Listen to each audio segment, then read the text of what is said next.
오늘은요 느헤미야 1장 1절부터 11절까지인데요. 우리 1장 전체입니다. 같이 한번 보겠습니다. 네, 교독하시고요. 마지막은 함께 읽겠습니다. 하갈의 아들 느헤미야의 말이라. 아닥사스다 왕 제20년 기슬르월에 내가 수상궁에 있는데 가운데 하나인 하나니가 두어 사람과 함께 유다에서 내게 이르렀기로 내가 그 사로잡힘을 면하고 남아있는 유다와 예루살렘 사람들의 형편을 물은즉 그들이 내게 이르되 사로잡힘을 면하고 남아있는 자들이 그 지방 거기에서 큰 환난을 당하고 능력을 받으며 예루살렘 성은 허물어지고 성문들은 불탔다 하는지라. 내가 이 말을 듣고 앉아서 울고 수일 동안 슬퍼하며 하늘의 하나님 앞에 금식하며 기도하여 이르되 하늘의 하나님 여호와 크고 두려우신 하나님이여 주를 사랑하고 주의 계명을 지키는 자에게 언약을 지키시며 긍휼을 베푸시는 주여 간구하나이다. 이제 주의 종을 자손들을 위하여 주야로 기도하오며 우리 이스라엘 자손이 주께 범죄한 자들을 자복하오니 주는 귀를 기울이시며 눈을 여시사 종의 기도를 들으시옵소서. 나와 내 아버지의 집이 범죄하여 주를 향하여 크게 악을 행하여 주께서 주의 종 모세에게 명령하신 계명과 율례와 규례를 지키지 아니하였나이다. 애적에 주께서 주의 종 모세에게 명령하여 이르시되 만일 너희가 범죄하면 내가 너희를 여러 나라 가운데 흩을 것이요 만일 내게로 돌아와 내 계명을 지켜 행하면 너희 쫓긴 자가 하늘 끝에 있을지라도 내가 거기서부터 그들을 모아 내 이름을 두려고 택한 곳에 돌아오게 하리라 하신 말씀을 이제 청하건대 기억하옵소서. 이들은 주께서 일찍이 큰 권능과 강한 손으로 후속하신 주의 종들이요 주의 백성이다. 같이 한번 읽겠습니다. 주여 보아오니 귀를 기울이사 종의 기도와 주의 이름을 경외하기를 기뻐하는 종들의 기도를 들으시고 오늘 종이 형통하여 이 사람들 앞에서 은혜를 입게 하옵소서 하였나니 그때 내가 왕의 술관원이 되었느니라. 아멘. 네, 오늘부터 가족 시작하는데요. 소식지에 칼럼에 간단한 내용을 담았으니까 한번 보시면 되겠고요. 좀 배정하는데 좀 부족한 부분들이 있지만 여러분들께서 조금 이해를 부탁드리겠습니다. 제가 그럼에도 한 가지 또 소원하는 건 뭐냐면요. 가족 배정에 신청을 안 하셨거나 혹시 못 하신 분들이 계실 수도 있어요. 네, 그래서 혹시 여러분들 주위에 아시는 분들이 계시다면 잘 말씀해 주셔서 같이 한번 해보자고 한번 이야기해 주시면 너무 감사하겠습니다. 그래서요 앞으로 칼럼을 통해서 좀 우리 가족 모임에 관련된 이야기들을 조금씩 담아 갈 거니까요. 가족 모임 하실 때 칼럼을 한번 읽어 주시면 너무 감사하겠습니다. 자, 오늘은요 느헤미야 말씀을 보려고 하는데 7월 첫째 주까지 한 5번 정도 먼저 5장까지 좀 보려고 하고요. 이후에 있는 내용은 나중에 한번 더 따로 보도록 할 예정입니다. 느헤미야를 골랐던 이유는요. 느헤미야서를 골랐던 이유는 이 느헤미야서의 대표적인 내용은 포로기 때 포로로 잡혀갔던 이 사람들이 돌아오면서 무너졌던 성벽을 재건하는 이야기가 느헤미야서에 담겨 있는데요. 어쩌면은 아무런 소망이 없는 시대 가운데서 그런 소망을 세워가는 그 이야기를 좀 발견할 수 있을 것 같습니다. 그래서 이 세상 속에서 우리 공동체가 좀 소망의 공동체가 되었으면 좋겠다 하는 마음으로 이 느헤미야서를 좀 정했어요. 그래서 한번 살펴보시면 좋겠고요. 어쩌면 우리 말씀에 있어서 제가 전하는 사람 입장에서 좀 작은 것에 좀 집중해야 되는 미시적인 부분도 있을 수도 있고 좀 큰 이야기, 거대 담론을 이야기하는 거시적인 부분도 있을 수도 있는데 아마 한 5째 이 5주 정도는 아마 조금은 미시적인 부분으로 들어가지 않을까 싶습니다. 그래서 너무 좁게 보시는 거 아닐까라고 생각할 수도 있겠지만 네, 제가 미리 말씀드렸습니다. 이해를 한번 해주시면 좋겠습니다. 오늘 느헤미야는요 배경을 간단하게만 알면 너무나 좋은데요. 이 느헤미야 시대는요 페르시아 시대라고 보시면 돼요. 페르시아 시대입니다. 성경에는요 오늘 보면 아닥사스다 1세라고 되어 있는데 제가 역사는 잘 알지 못하는데요. 아마 역사를 굉장히 좋아하시는 분이라면 네, 이 발음이 아니라는 걸 좀 아마 아실 수 있으실 거예요. 제가 찾아보니까요 원래 통용되는 일반적인 표기법은 아르타크세르크세스라고 이야기를 합니다. 네, 이건 누군지 모르겠죠. 근데 이분의 아버지는 워낙 좀 유명해요. 아르타를 뺀 크세르크세스인데요. 네, 아버지가 누구냐면 지금 조금은 좀 시간이 지난 영화긴 하지만 영화 300에 나왔던 나는 관대하다. 네, 그분이 이분의 아버지라고 보시면 되고요. 그 나는 관대하다 하시는 크스레크세스가 성경에 또 한 번 나오거든요. 언제 나오냐면 에스더서에 나옵니다. 그래서 에스더의 남편이라고 할 수 있어요. 물론 그 당시에는 아내가 한 명이지는 않았거든요. 그래서 그 여러 아내들 중에 한 명인데 거의 메인으로 올라왔던 에스더가 크세르크세스의 아내였고요. 그 아들은 아니고 다른 사람의 아들이 오늘 나오는 아르타 크세르크세스입니다. 그래서 방금 말했던 크세르크세스는 성경에서는 아하수에로라고 발음을 그렇게 하고 있고요. 오늘은 아닥사스다라고 이야기를 합니다. 그래서 성경에 나오는 이 인물들이 역사적으로 연결이 잘 안 되는 경우가 너무 많은데 이거 명칭을 부르는 방법 때문에 좀 그렇습니다. 마치 성경을 왜 그렇냐면 히브리어 발음이랑 혹은 라틴어 발음을 한글로 옮기다 보니 그런 식으로 좀 나오는 거예요. 그래서 그렇게 해서 성경이 좀 이상한 거 아니냐 이렇게 오해하지 마시고 이해를 하시면 될 것 같습니다. 자, 어쨌든 아닥사스다 1세 때 이야기인데요. 그때 느헤미야가 술 맡은 관원이라고 되어 있습니다. 최측근이라고 보시면 돼요. 그냥 뭐 단순히 뭐 그냥 술 맞는 사람이면 대충 아랫사람이지 않을까 싶겠지만 예전에는 워낙 독살도 많았고 그런 일도 많았기 때문에 최측근으로서 이 모든 것들을 관장하고 먹는 것까지 관장하는 사람이었다라고 생각하시면 생각보다 높은 사람이구나를 충분히 아실 수가 있어요. 그래서 나중에는 이 느헤미야를 유다에 있는 이 부분에 예루살렘의 총독으로 파견까지 하게 됩니다. 그 정도로 나름대로 권력을 가진 사람이 느헤미야다라고 보시면 됩니다. 자, 그런데 오늘 이야기는요, 아닥사스다. 네, 그 사람이 왕이 재위 20년이 되었을 때, 왕위에 오른 지 20년이 되었을 때 이야기예요. 느헤미야가 소식을 하나 듣게 되는데요. 그게 2절이었죠. 동생 하나니가 유다에서 온 사람들을 통해서 이야기를 듣게 되었는데 어떤 이야기였냐 하니까 포로 생활에서 돌아간 유대인들이 어떻게 지냈는지 그리고 예루살렘의 상황이나 형편이 어떻는지를 알게 된 거예요. 즉 포로에 있다가 유다, 예루살렘으로 돌아가게 되었는데 돌아간 사람들이 잘 살고 있느냐 하니까 알고 보니까 아니다라는 거예요. 네, 그 사람들의 성편이 제대로 살지 못하고 있다. 특별히 포로에서 살아남았지만 여전히 생활은 어렵고 그리고 성전, 성벽 모든 것들은 다 무너져 있는 그런 상황들이었다라고 이야기를 하고 있는 거죠. 성벽으로만 계산해 본다면요. 이 시기는 언제쯤이냐면 기원전 445년쯤이라고 하는데요. 그 남유다가 예루살렘이 완전히 멸망당한 게 주전 기원전 586년쯤입니다. 그러니까 대략 몇 년 정도가 지났냐면 그냥 단순하게 계산해서 140년 정도 지나게 됐는데요. 그때 동안 아무것도 재건되지 못하고 방치가 된 거예요. 쉽게 말하면 성벽이 완전히 방치가 된 거죠. 물론 중간중간 한번 세워보려는 노력들은 있었지만 쉽게 되지가 않았어요. 방해 세력들이 너무 많아서. 그래서 지금 그 상황 자체가 140여 년이 지나 여기까지 오게 되었다. 그리고 그 사람들도 제대로 살지 못한다라는 이야기를 오늘 느헤미야가 들었다라는 거죠.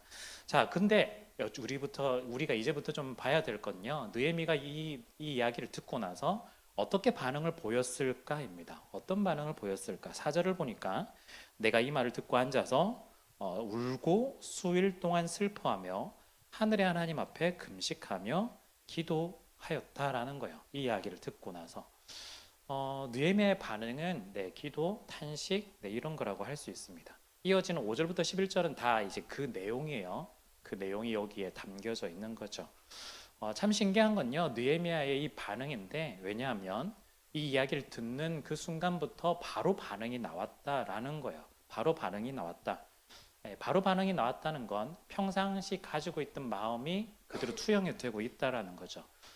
우리의 사람의 본 모습은 보통 여러분들이 잘 아시다시피 평상시에는 잘 본 모습이 드러나지 않고 좀 위기일 때, 어려울 때 본 모습이 좀 잘 드러나는 거라고 여러분들 잘 아실 겁니다.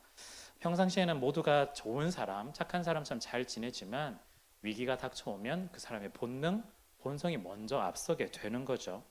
우리 신앙으로 볼 때도 마찬가지인 것 같아요. 신앙은 평상시에는 굉장히 좋은 신앙생활을 할 수 있겠지만 위기가 닥쳐올 때 우리는 어떤 모습일까 한번 질문해 본다면, 또한 여러분들이 스스로 살펴본다면 아마 평상시의 모습과 좀 다른 분들도 생각보다 많으실 거예요. 우리가 평상시의 모습이 아니라 진짜 원래 본 모습이 진짜 위기 때 잘 드러날 수 있는 우리가 되어야 될 텐데요. 어쩌면 이렇게 생각해 보시면 될 것 같아요.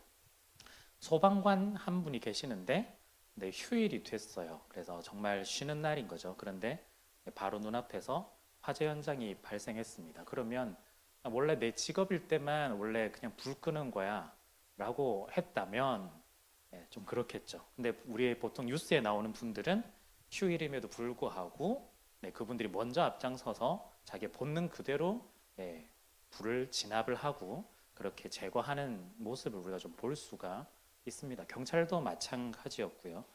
만일 우리 신앙에도 휴일이 있다면 우리 신앙에도 휴일이 있다면 여러분들 휴일에는 어떻게 하시겠어요? 신앙의 휴일에 그때 정말 나에게 힘든 일이 벌어졌다. 그러면 오늘은 휴일이니까 하나님을 찾지 않을래. 이러실까요? 네. 아마 우리의 신앙도 사실은 우리의 삶하고 완전히 결합되어 있기 때문에 휴일하고 관계없이 우리의 신앙은 동일하게 반응을 해야 될 겁니다. 자, 그렇다면 우리가 먼저 뭘 반응을 해야 될까? 우리가 보통 고민을 하고 반응한다는 건 사실은 늦은 거거든요. 소방관이 고민을 하고 있다? 그건 늦은 거거든요. 이미 몸이 반응하고 있는 거잖아요. 그렇다면 우리도 당연하게 이미 반응하고 있는 자신을 발견할 수 있는 단계로 좀 나갈 필요가 있습니다. 어려운 순간, 힘든 순간에 이미 내가 반응하고 있는 그 모습을 발견할 수 있는 순간, 기도를 해야 되나? 말씀을 읽어야 되나? 고민하면 어쩌면 좀 늦을 수도 있는 거죠. 바로바로 반응이 좀 필요할 겁니다. 그런데 오늘 느헤미야는 바로 반응이 나왔어요. 기도라는 반응으로 나타날 수 있었습니다. 자, 그렇다면 어떻게 느헤미야가 이렇게 기도로 반응할 수 있었을까? 한 두 가지 정도로 한번 좀 생각해 봤는데요. 먼저 첫 번째는 관심이었어요. 관심. 2절을 보면요. 내 형제들 가운데 하나인 하나니가 두어 사람과 함께 유다에서 내게 이르렀기로 내가 그 사로잡힘을 면하고 남아있는 유다와 예루살렘 사람들의 형편을 물은즉 이렇게 되어 있습니다. 즉 형제 하나니가 왔어요. 왔는데 우리가 좀 친한 사람이 오랜만에 왔다 이러면 어떻게 지내냐, 잘 먹고 지내, 잘 사냐 이렇게 계속해서 일반적인 이야기들을 충분히 할 수도 있습니다. 그런데 오늘 느헤미야가 했던 이야기는 내가 왕궁에서 이렇게 살아 이런 이야기가 아니라 거기 너네가 있던 그 예루살렘 유다는 어떻게 됐냐라고 그것부터 묻는 거예요. 그 사람들이 형편을 물어봤다라는 거예요. 즉 형편을 물은즉 이 말은 평상시에도 거기에 대한 관심이 있었다라는 거예요. 우리가 사람들에게 질문을 하는 건요. 그냥 뭐 여러분 이름 뭐세요? 이름이 뭐예요? 뭐 어떤 일 하세요? 이런 기본적인 질문이 아니라 어느 정도 관계가 되어 있다면 예전에 들었던 그 이야기들을 질문하고 또한 묻고 답하고 관심을 내는 게 굉장히 중요하다라는 거예요. 호기심이 아니라 질문, 진짜 자기가 막 가지고 있던 그 관심을 나타내는 거죠. 이건요, 평상시에도 꾸준한 관심을 가지고 있었기 때문에 하나니가 돌아오는 즉시 물어봤던 거예요. 사실은 평상시에 관심이 없었더라면 이 질문은 어쩌면 제일 마지막에 했을 수도 있죠. 잘 먹고 잘 마시고 즐거운 시간을 다 보내고 나서 그래 거기는 어떻대? 라고 그냥 대충 이야기하고 넘어갈 수도 있어요. 그런데 중요한 건 그 질문부터 먼저 했다라는 건 평상시에도 유다와 예루살렘에 대한 관심을 가지고 있었고 또한 그 관심을 표현하고 있었다라고 할 수가 있는 거죠. 어쩌면요 느헤미야는요 자기의 형편상 지금 이미 페르시아 왕궁에서 잘 살고 있는 사람이기 때문에 굳이 관심 안 둬도 돼요. 그 사람이 어떻게 살든 예루살렘이 어떻게 되든 자기는 잘 살고 있기 때문에 그냥 대충 지내도 된다라는 거죠. 그런데 그렇지 않다라는 겁니다. 여러분 그래서요 오늘 나름대로 이 관심을 좀 표현해 본다면 이게 좀 정의를 해본다면 관심이 곧 기도다라고 아마 좀 정의를 해볼 수 있을 것 같아요. 제가 이걸 좀 하면서 그럼 제가 관심이 좀 없는 사람이거든요. 네, 네. 관심이 굉장히 좀 떨어지는 사람이거든요. 이게 은근, 네. 그래서 잘 기억 잘 못해요. 사람에 대한. 특히, 저, 솔직한 고백을 하나 하자면 제가 이름 잘 못 외웁니다. 네, 잘 못 외워요. 이렇게 넘어가면, 못 외울 수도 있겠고, 이해를 해 주셔야 돼요. 네. 그렇지만 저는 오늘 이 말씀을 전하는 게, 이해만 하고 넘어갈 게 아니라, 제가 좀 더 관심을 가지고 기도를 해야 되겠구나라는 걸 좀 연결을 좀 해보려고 스스로에게 좀 이야기를 좀 하고 있는데요. 어쨌든 우리가 다시 한번 더 정리해 본다면 관심이 곧 기도다라는 명제를 꼭 기억을 하셨으면 좋겠습니다.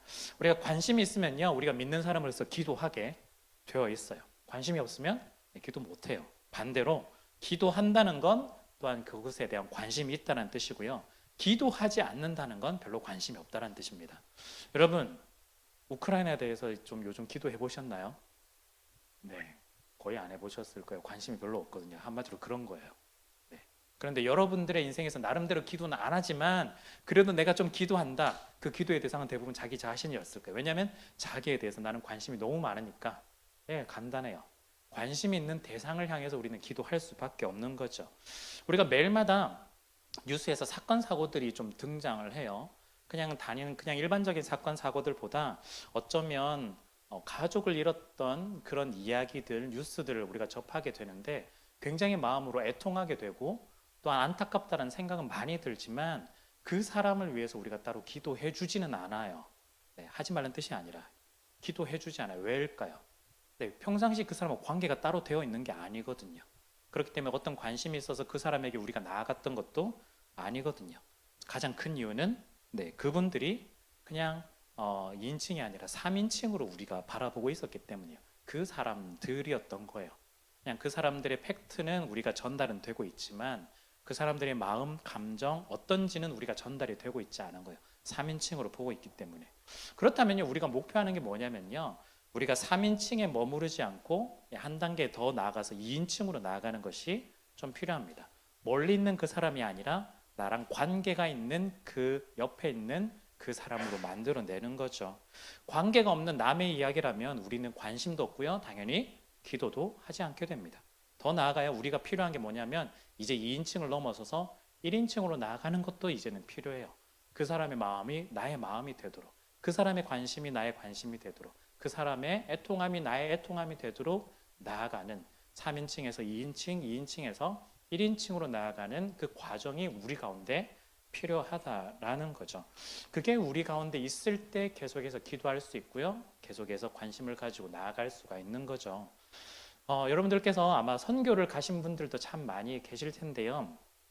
보통 선교지, 선교사 이렇게 우리가 기도를 하잖아요. 그런데 선교를 가기 전과 간 후를 한번 여러분들이 가셨던 분이라면 한번 비교해 보시면 좋을 것 같아요. 가기 전에 만약에 그곳 선교지를 위해서 우리가 기도를 한다면 기도가 잘 되었던가요? 네, 거의 안 되었을 거예요. 왜냐하면 모르거든요.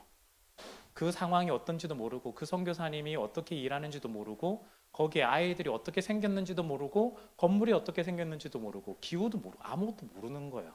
그런데 우리가 그 기도가 되지 않았지만 직접 갔다 온 이후에는 기도가 잘 돼요. 왜일까요? 이제 곧 그 선교사님을 만났고 대화했고 아이들도 만나서 이야기를 나누고 같이 활동도 하고 프로그램도 하고 또한 그곳에 있는 사람들 가운데 우리가 어떤 느낌인지도 알게 되고 또한 기후라든지 환경이라든지 이 모든 것들을 눈에 보고 경험하면서 왔기 때문에 우리가 기도할 때 이곳 선교지 이곳 교회가 이런 상황입니다. 기도해 주세요라고 할 때 선교 이전과 이후의 상황 자체가 완전히 달라진다는 거예요. 경험해봤기 때문에 알 수 있고 관계를 맺어봤기 때문에 알 수 있고 또한 관심이 있기 때문에 기도를 할 수 있다라는 거죠. 그래서 우리가 관심이 있고 경험을 해봐야만 우리가 기도를 할 수 있어요. 3인칭이 아니라 2인칭 혹은 1인칭까지 우리가 갈 필요가 있는 거예요. 우리가 주위 사람들을 위해서 기도하는 것도 어떨까요? 우리가 멀리 있는 사람 그냥 우리 공동체라 할지라도 기도가 사실은 잘 되지는 않거든요. 그런데 내가 정말 친한 사람들이 조금 아프다. 내가 정말 친한 사람들이 이런 어려움을 겪고 있다면 기도할 수 있어요. 네, 이야기를 또 나누기도 하거든요. 그런 관계 속에 우리가 들어갈 수 있는 거죠. 오늘부터 우리 가족 모임 하는데요. 가족 모임에서는 어떨까요? 우리가 지향하는 것이요. 단순히 가족 모임이 그냥 모임만 하고 끝나는 것이 아니라 우리가 이 모임을 통해서 마지막에는 기도로 마무리되고 기도로 이어지는 모임이었으면 좋겠다는 개인적인 소망이 있습니다. 그래서요, 가족장님들에게 제가 부탁한 건 뭐냐면 가족원들을 위해서 좀 기도를 해달라라고 제가 좀 부탁을 했어요. 다른 부탁이 아니라. 그렇다면 우리 가족원들 입장에서는 어떻게 해야 될까요? 우리는 기도를 받는 사람들로만 만족을 해야 될까? 그것이 아니라 가족장님들을 위해서도 여러분들이 또 기도를 해주셔야 돼요. 그리고 우리 가족원들을 위해서도 계속해서 기도를 하는 거죠. 우리가 가족원, 우리 상대 가운데서도 우리가 기도를 할 때요, 기도가 잘 될 때가 있고 안 될 때가 있어요. 왜 그럴까요? 관심이 없어서 그래요. 저 제 얘기 하는 거예요. 관심이 없어서 그래요. 그러면 거기서 나는 관심이 없으니까 원래 내 스타일은 이러니까 거기서 그만둬야 될까? 그렇지 않다라는 거예요. 관심을 만드셔야 돼요.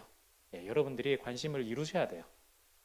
관심을 통해서 여러분들이 계속해서 기도를 하셔야 한다라는 거죠. 그래서요, 겉으로만 아는 관계가 아니라 속에 있는 내용들, 마음들까지 서로 이해할 수 있는 그런 관계로 여러분들이 좀 나아갈 수 있어야 하겠습니다. 어떻게 하면 가족 모임이 좀 풍성해질까요? 어떻게 하면 가족 모임이 좀 더 풍성해지는 가운데 우리가 그것들을 소망할 수 있을까요? 가족장이 잘 인도해야 될까요? 어쩌면 또 가족원들이 흔히 말하는 그냥 좋은 사람들만 있어야 우리가 가능할까요?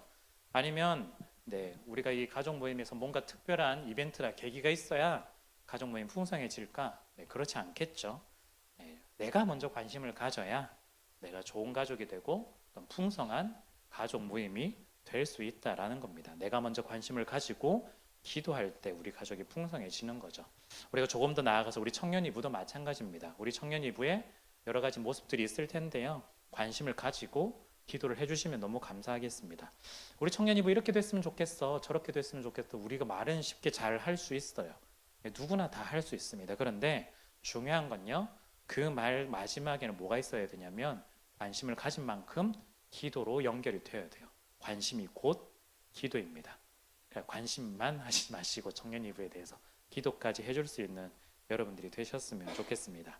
자, 두 번째는요, 느헤미야가 어떻게 바로 기도로 이어질 수 있었을까? 중간중간에 조금 언급이 됐지만 바로 관계입니다. 특별히 하나님과의 관계가 잘 되었기 때문에 바로 기도로 연결될 수 있었어요. 오늘 4절과 5절에 보니까요, 하늘의 하나님 여호와 이렇게 고백을 하고 있어요. 즉 평상시에도 기도를 할 때 하나님이 어떤 분이시다라는 걸 알고 있었다라는 뜻입니다. 이 말은요, 우리가 평상시에 기도하는 그냥 하나님 아버지 이렇게 그냥 입에 달려있는 기도를 조금 넘어서서 그 당시에는 쉽지 않은 기도라고 할 수가 있어요. 특히 이 페르시아를 섬기고 있는 이 존재로서 기도한다는 게 쉽지가 않은 상황인 거죠. 그 상황에서 하늘의 하나님, 하늘의 여호와 하나님이라고 하는 건 하나님이 모든 것들을 간섭하시고 하나님이 주인이 되어 주신다라는 뜻입니다. 이 내용들이 계속해서 이어지는데요. 1장 5절에는 크고 두려우신 하나님, 그리고 주를 사랑하고 주의 계명을 지키는 자에게 언약을 지키고 긍휼을 베푸시는 분, 6절에는 귀를 기울이고 눈을 여서서 기도를 들어주시는 분, 10절에는 큰 권능과 강한 손으로 구속하신 하나님, 너무 잘 알고 있었다라는 뜻입니다. 평상시에도 하나님과의 관계가 계속해서 이렇게 만들어지고 있었다라는 거죠. 그리고 지금 이 사람들이 왜 포로로 잡혀왔고 자기가 왜 페르시아에서 이렇게 일하고 있는지 그 원인도 너무 잘 알고 있었어요. 다 읽지는 않겠지만 6절과 7절에 이스라엘과 자신의 조상들이 모든 것들을 범죄해서 여기까지 오게 되었다라고 그 원인까지도 다 알고 있고 결과까지도 다 알고 있었습니다. 즉 하나님을 사랑하지 않고 하나님의 계명을 따르지 않고 섬기지 않았기 때문에 여기까지 왔다. 그런데 이제는 앞으로 이렇게 하겠습니다 라까지 기도의 내용 가운데 다 포함이 되어 있는 거예요. 이제는 이전까지는 하나님을 잘 섬기지 못했지만 이제는 하나님을 잘 섬기고 말씀에 따라 순종하고 더 사랑하며 살겠습니다 라는 것. 그래서 하나님의 약속들을 기억해 주셔서 우리에게 은혜를 베풀어 주십시오라고 지금 기도를 하고 있는 거예요. 하나님과의 관계가 평상시에서 잘 이루어져 있다라는 뜻입니다. 여러분, 우리가요 관심을 가지고 기도한다는 건 하나님께 의지해서 하나님을 바라보면서 기도한다는 뜻이에요.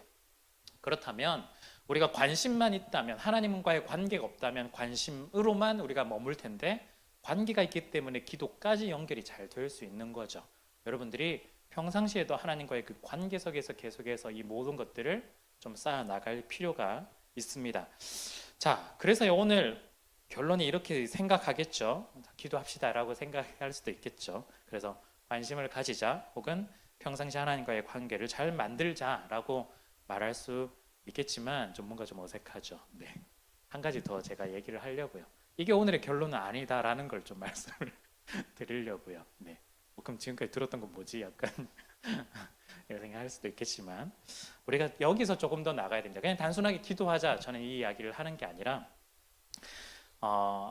아무도 기도하지 않을 때, 아무도 관심이 없을 때, 그리고 아무도 하나님과의 관계에 집중하지 못할 때 어떻게 해야 될까입니다. 네. 그 말은 그렇게 하는 한 사람이 이 느헤미야였고 우리에게 요청하는 게 뭐냐면 그렇게 하는 한 사람이 되어 주기를 원하는 하나님의 요청이 우리 가운데 지금 이 말씀으로 있다라는 거야. 그냥 단순히 기도 잘 합시다 이야기가 아니라는 거야.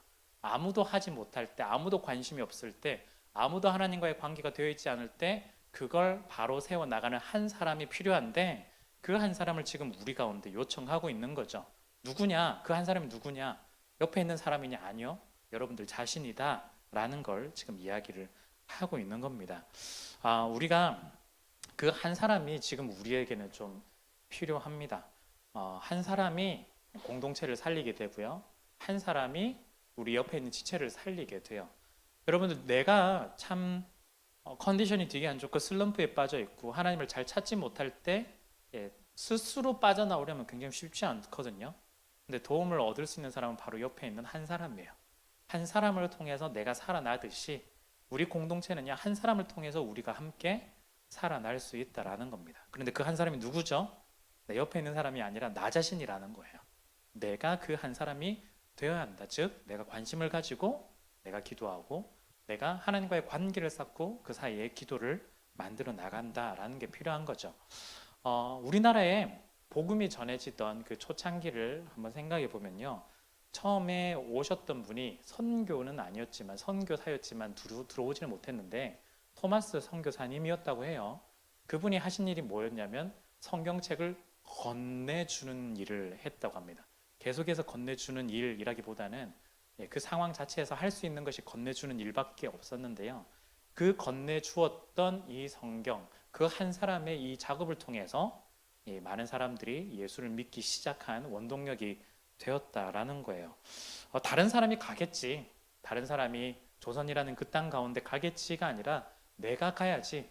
물론 본인의 마음속에는 가서 복음을 전하고 교회를 세우고 이런 그런 마음들이 있었겠지만 하나님께서 그 토마스 선교사에게 맡기신 역할은 그 땅에 들어간 것도 아니었어요. 조선에 들어온 것도 아니었어요. 어쩌면 강 건너에서 배 건너에서 주었던 성경 하나가 끝이었습니다. 그리고 죽었어요. 그냥 죽었어요. 아무런 의미 없는 인생인 것 같아 보였지만 그 한 사람의 그 시작을 통해서 조선에 하나님 나라가 또한 하나님의 말씀이 또한 교회가 세워지는 역사가 일어나게 되었다라는 거죠. 느헤미야도요. 이렇게 생각할 수 있어요. 난 지금 페르시아에 잘 살고 있는데 거기 고국에 있는 유다 사람들, 예루살렘 사람들이 할 수 있겠지, 잘 하겠지, 그 사람들 맡겨야지라고 생각할 수도 있어요. 그 사람들이 그냥 하면 하나님께서 하시겠지 할 수도 있어요. 그렇지만 본인이 지금 있는 이 자리에서 자기가 할 수 있는 한 가지의 일, 특별히 한 사람으로서 기도하며 나아갔기 때문에 우리가 결론적으로 느헤미야를 통해서 성벽이 재건되는 결과를 볼 수가 있었다라는 거죠. 여러분, 작지만 우리 공동체를 좀 우리가 함께 좀 봤으면 좋겠습니다. 제가 앞서서 잠깐 이런 얘기를 들었지만 왜 우리 청년이부는 왜 이렇게 안 될까? 왜 이런 모양이야? 막 이렇게 생각할 수도 있어요. 네. 소망이 없어라고 생각할 수도 있어요. 어쩌면요, 우리가 이것이 좀 더 심해지면 다 저 사람 때문이야라고 이야기를 할 수도 있어요. 저는 어릴 땐 철없어서 그런 지적질 많이 했거든요. 네, 국장 때문이야, 가족장 때문이야. 이런 지적질 지금은 안 해요. 네, 안 하는데 어릴 땐 철없어서 그런 지적질 많이 했거든요. 그런데 그렇게 지적질을 잘 하는 사람들이 이후에 뭘 했느냐? 아무것도 한 게 없어요. 저를 비롯해서 아무것도 한 게 지적만 잘할 뿐 아무것도 도움이 되는 게 없었다는 거. 오히려 공동체를 힘들게 만들고 부정적으로 만들고 어렵게 만들 뿐이었죠. 자, 누가 하겠지? 알아서 하겠지. 난 몰라. 이렇게 넘어갈 거냐? 우리도 그렇게 해야 되느냐? 그것이 아니다라는 거예요. 혹시 여러분들 마음 가운데 우리 공동체가 이런 공동체가 되었으면 좋겠어. 우리의 모임이 이런 모임이 되었으면 좋겠어라면 그냥 그 자리에서 그냥 가만히 있고 기다리지 마시고 여러분들이 그 한 사람이 되어 주셔야 한다라는 거예요. 여러분들이 이 공동체를 위해서 기도해 주시고 관심을 가져 주시고 또한 하나님과의 관계 속에서 계속해서 만들어 나가야 한다라는 거죠. 제가 이런 이야기들을 좀 반복해서 말씀을 드리는데요. 제가 우리 청년 이부를 만드는 건 제가 아니에요. 교육자가 아니에요. 네, 목사가 아니에요. 누가 만들죠? 이제는 쇠뇌들만 한데 네. 여러분들이 만드는 거예요. 제가 만드는 거 아니에요. 네. 제가 그 생각해 보세요. 제가 막 이렇게 만들었다가 제가 딴 데 가버리면 그냥 복사 깔아앉잖아요. 그걸 누구 좋으라고 하는 거예요. 예, 정말 여러분들이 이 공동체의 주인이 되고 하나님만의 이곳 가운데 임하시며 예수 그리스도가 주인이 되는 공동체를 여러분들이 만드셔야 된다라는 거예요. 난 좀 있으면 또 딴 데 갈 텐데 뭐 이렇게 생각할 수도 있죠. 난 조금 있으면 결혼할 텐데 난 조금 있으면 다른 지역으로 갈 텐데 예, 여러분들이 그 생각 가지고 다른 지역 가면 거기서도 망하게 하는 거예요. 예, 어떻게 해야 되죠? 지금 있는 순간에서 내가 할 수 있는 것이 무엇인지를 찾아보고 한 사람으로서 해 나가시는 거죠. 그럴 때 지금 내가 얻는 유익은 적을지 몰라도 여러분들이 이후에는 후배들이 또한 우리의 청년일부에서 올라온 친구들이 그 유익들을 충분히 누릴 수가 있는 거죠. 그게 우리가 하나님 나라를 크게 보고 하나님의 교회를 바라보면서 나아갈 수 있는 구조다라는 거예요. 우리가 지금 눈앞에 있는 것만 여러분들 생각하지 마시고 좀 멀리 바라보면서 우리가 정말 숲을 이룰 수 있었으면 좋겠다라는 거예요. 왜 이 나무는 자꾸 열매가 안 열리지? 여기에만 집착하지 마시고 숲을 이루면서 계곡 가운데 새들도 찾아오고 또한 동물들도 찾아오고 열매들도 맺혀서 모두가 함께 먹고 살 수 있는 그런 공동체를 만들어 나가는 거예요. 그게 이제 제가 여러분들 뒤에서는 도와주겠지만 제가 여기에 주인은 아니다라는 거예요. 여러분들이 주인 의식을 가지고 예수 그리스도를 주로 모시면서 한 몸으로 만들어 가셔야 된다라는 거죠. 전 감사하게도 그 과정 속에서 지금 우리 청년이부 가운데 여러분들이 관심을 계속해서 가져주시고 또한 그래서 지원도 해주시고 계속해서 조금씩 만들어 갈 수 있어서 저는 개인적으로 너무 감사해합니다. 우리 가족장도 우리 새가족부까지 해서 13명 세워졌고요. 또한 지원도 전체 다 해서 81명이 이렇게 지원해 주셨거든요. 네, 참 쉽지 않은 시기지만 여러분들께서 함께 해주셔서 너무 감사합니다. 많이 고민들을 하셨을 텐데 우리가 그 가운데서요, 우리가 함께 이 공동체를 어떻게 하면 잘 세워 나갈 수 있을까? 함께 여러분들이 관심을 가지시고 관계 속에서 기도를 하시면서 소망의 공동체를 만들어 나가는 거죠. 여러분들 그렇기 때문에요, 여러분들이 다른 사람에게 왜 안 돼 이게 아니라 내가 그 한 사람으로서 이 공동체를 세워 나갈 수 있었으면 좋겠습니다. 그래서 저 사람 때문이야 손가락질이나 비방, 비난 이런 공동체가 아니라 손가락이 아니라 오히려 팔을 벌려서 축복해 주는 그런 공동체가 되어서 서로에게 힘을 주고 용기를 주고 또한 서로가 용서하고 용납하고 함께 만들어 가야 하겠습니다. 자, 우리 공동체 여러분들 저는 너무 감사하고 좋지만 이제는 한 가지 더 첨가만 하면 더 좋겠습니다. 이건 제 개인적인 욕심일 수도 있는데요. 오늘 말씀에 근거해서 여러분들 우리가 좀 더 기도하는 공동체가 되었으면 좋겠습니다. 개인적으로는 열심히 기도하시겠죠. 하시는데 관심을 가지신다면 가족 모임을 위해서도 기도해 주시고요. 우리 청년 이부를 위해서도 계속해서 기도를 해 주셨으면 좋겠습니다. 그래서요, 이 우리 공동체가 우리의 생각, 사람의 지혜로 만들어지는 것이 아니라 기도하면서 하나님께서 주시는 그 지혜와 마음으로 세워나가는 공동체가 되어 가는 거죠. 그래서요, 우리가 이곳 가운데 함께 기도하는 것들 우리가 고민을 좀 해보면 좋겠습니다. 저도 이 기도에 대해서 좀 고민하는 것들이 있거든요. 그러면 또 저를 잘 아시는 분은 또 일을 벌린다 생각을 하시겠지만 네, 기도에 대해서 저도 고민하는 것들이 있는데 함께 또 기도하고 함께 마음을 나누고 또한 기도를 통해서 세워가는 그 기쁨과 열매를 좀 함께 누렸으면 좋겠다 싶습니다. 그래서 여러분들이 마음만 계시다면 어떤 멀리서 있든 가까이 있든 함께 공동체를 향한 이 마음 때문에 잘 세워지지 않을까 싶습니다. 자, 오늘 말씀 잠시 정리를 할게요. 오늘 절망 속에서 기도하는 한 사람, 우리가 그 한 사람 느헤미야를 좀 보았는데요.